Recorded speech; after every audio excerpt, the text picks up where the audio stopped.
अरे दादा बूम, दादा दादा बूम पूरा आ रहा है यार। इकडे इकडे भुमरे साहेब मागे ना मागे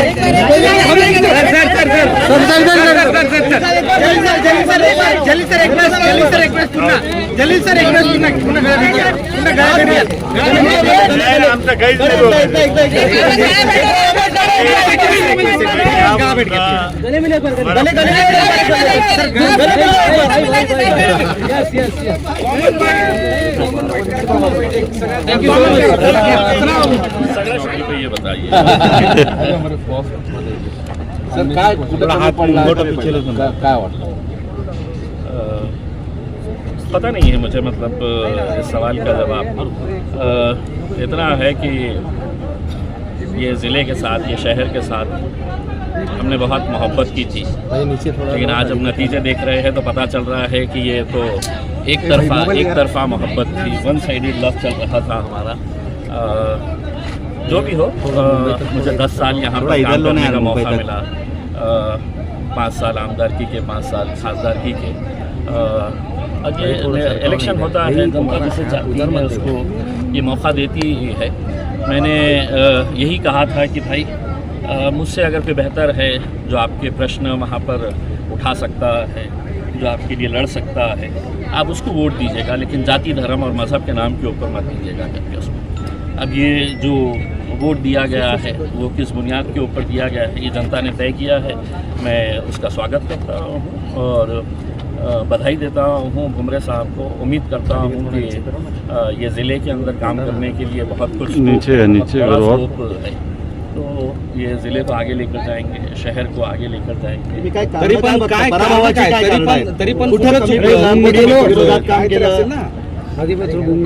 क्या है, मुझे पर्सनली अगर देखा जाए तो बड़े चौंकाने वाला ये है, क्योंकि मैं खुद इस तरह का एक्सपेक्ट नहीं कर रहा था कि रिजल्ट आएगा करके। लेकिन खैर जो भी है हम वेलकम करते हैं, जो भी जनता का फैसला है, और जनता के फैसलों को हम सर आंखों के ऊपर रखते हैं।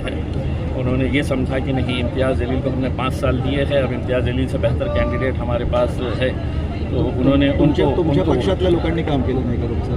देखिए, मतलब ये अब चीज़ें अगर एक दूसरे के ऊपर अगर हमने उंगली उठाना अभी से शुरू कर डाले, जब तक हम इसके डिटेल के अंदर नहीं जाएंगे तो तब तक हमको समझ में नहीं आएगा उसमें। लेकिन मुझे ये लगता है कि नतीजे आने के बाद है तो किसी के ऊपर, क्योंकि ऐसा होता है ना कि जो जीता वो सिकंदर, अब जीत गए हैं, अब उसके बाद है तो शिकायतें करके कि साल आप किसका 1.25 लाख मतांनी हाँ, ये इतना मैं एक्सपेक्ट नहीं कर रहा था, मैं पर्सनली इतना एक्सपेक्ट नहीं कर रहा था।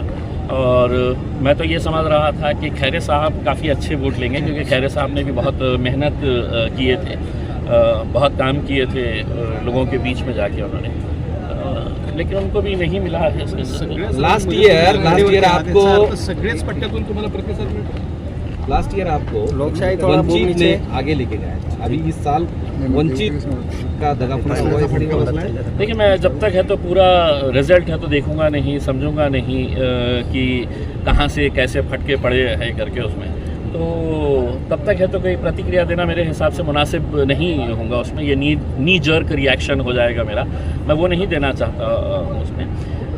लेकिन मैं यहाँ की जनता का धन्यवाद देना चाहता हूँ कि मुझे ये मौका मिला था कि 22 दिन के अंदर उन्होंने मुझे खासदार बनाया था, दिल्ली तक भिजाया था, और दिल्ली में जाके जितने भी मैंने प्रश्न उपस्थित कर सकते थे वो करने की कोशिश किया।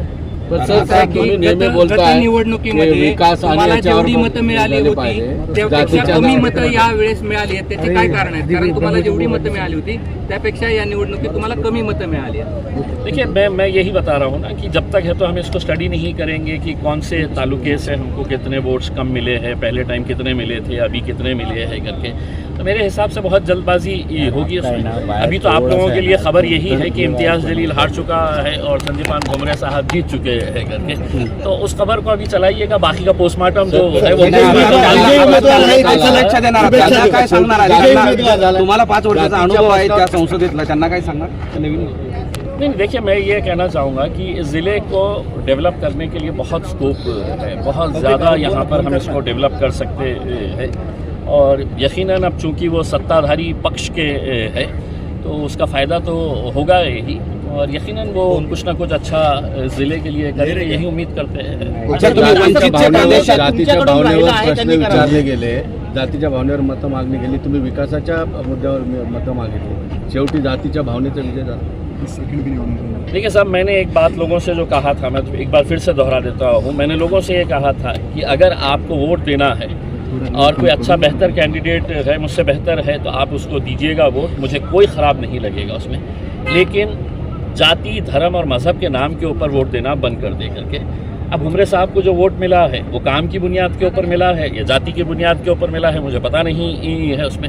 अब उसका भी एनालिसिस करके देखेंगे। अच्छा, तुम्ही एमआयएम पक्षाचे राज्याचे प्रमुख आहात, एमआयएम राज्याचे तुम्ही पक्षप्रमुख आहात इथले, राज्यातली एकूण निकालाचं सगळं बघितल्यानंतर तुमचं काय म्हणणं आहे की महाविकास आघाडीने मोठी मुसंडी मारलेली आहे, दुसरीकडे युतीचा बोलबाला होता पण ते? देखिए, मैं इसको नहीं बहुत पॉजिटिवली इस नज़रिए से देख रहा हूँ कि जो एक गुरूर और एक घमंड आ गया था कि हम 400 पार लेकर जाने वाले हैं, और महाराष्ट्र के अंदर आने के बाद इनके ख़ास तौर से भारतीय जनता पार्टी के नेताओं का जो एक लैंग्वेज था कि हम 45 सीटें लेकर आने वाले हैं, को कहता था कि 48 में से 46 सीटें लेकर आने वाले हैं, तो ये अगर हकीकत में देखा जाए तो एक घमंड और गुरूर की भाषा थी। जनता है तो आपको तो 10 पे भी लाके पटक सकती है, और अगर जनता के दिल में है तो आप 48 के 48 जीत सकते हैं करके। तो एक बहुत पॉजिटिव मैसेज इससे ये गया है कि जो लोग ज़मीन से जुड़े रहेंगे, जाति, धर्म और मज़हब के मुद्दों को नहीं उठाएंगे, विकास के बारे में बात करेंगे, तो लोग अब उसका साथ देंगे, क्योंकि अब लोग भी बहुत होशियार हो चुके हैं। पराभव झाला, मुबारक है, बहुत बहुत मुबारक है। तुम्ही विधानसभा लढवणार का आता? देखिए, मैं अभी देखिए मेरे हाथ में कुछ भी नहीं होता है, ये मेरे पार्टी के अध्यक्ष बैरिस्टर असदुद्दीन अवैसी साहब के ऊपर फैसला है। लेकिन इस रिज़ल्ट के बाद ये भी हो सकता है कि इम्तियाज़ जलील का 24 साल का पत्रकारिता का टर्म था, 10 साल का राजनीति का टर्म भी हो सकता है उसमें। देखेंगे आगे। पत्रकारिता पुन्हा येणार, पत्रकारिता में अच्छा ऑप्शन अगर मिल गया तो बूम पकड़ के यहाँ पे खड़े हो जाएंगे। एक पराभव झालेला आहे, कुठली अशी कारणं तुम्ही कमी पडला? झालं। एक प्रश्न असा आहे की मागच्या वेळेस 2019 मध्ये वंचित प्लस एमआयएम, देशातल्या वेगळ्या भागामध्ये एमआयएम, राज्यात वंचित असा फॅक्टर चालला होता, यावेळेस तो फॅक्टर चालला नाही, आणि म्हणून महाविकास आघाडी, देशामध्ये इंडिया आघाडी ही पुढे गेलेली आहे असं आता चर्चा सुरू आहे। कारण म्हणजे मी पुन्हा एकदा आपल्याला सांगतो की जोपर्यंत आपण सगळं डिटेल्स काढत नाही की विनिंग कॅन्डिडेटला कुठे किती मतं मिळालेले आहे, जे पराभव झालेले आहे, मी असू द्या किंवा खैरे साहेब असू द्या, आणि जे दुसरे जे कॅन्डिडेट्स आहेत, एक तर मी स्पष्टपणे सांगतो की या देशामध्ये इलेक्टोरल रिफॉर्म्स आणण्याची खूप आवश्यकता आहे। असे किती कॅन्डिडेट्स आहे की ज्यांनी 1000 मतं, 500 मतं, 2000 मतं, 3000 मतं घेतलेली आहे। म्हणजे याचा अर्थ हे होतो की आपण इलेक्शनला इतकं कॅज्युअली घेतो आणि एक एंटरटेनमेंट सारखं आपण हे करतो। मला असं वाटतं की एक खूप जबाबदारीचा एक हे आहे, कॉन्स्टिट्यूशनल याच्यामध्ये काहीतरी अमेंडमेंट करण्याची आवश्यकता आहे, आणि जो कोणी इलेक्शन लढण्यास इच्छुक असेल आणि त्याला 1000, 2000, 3000 मतं मिळणार असेल तर कुठेतरी काही नियम बदलण्याची आवश्यकता आहे। आणि ते माझी अपेक्षा हे आहे की या सरकारने पहिल्या अधिवेशनामध्ये इलेक्टोरल रिफॉर्म्स आणून हे जे बिनकामाचे जे कॅन्डिडेट्स असतात, जे फक्त एंटरटेनमेंटसाठी हे इलेक्शनमध्ये उभे राहतं, त्यांच्यासाठी काहीतरी करण्याची एक आवश्यकता आहे। शेवटचा प्रश्न आहे, जाती आणि धार्मिक ध्रुवीकरणाला यावेळेस मतदारांनी नाकारले, कारण तुमच्यासारखे पक्ष जाती आणि धार्मिक ध्रुवीकरणाला खतपाणी घालायचे आणि इतर पक्ष सुद्धा हे अनेकदा समोर आले।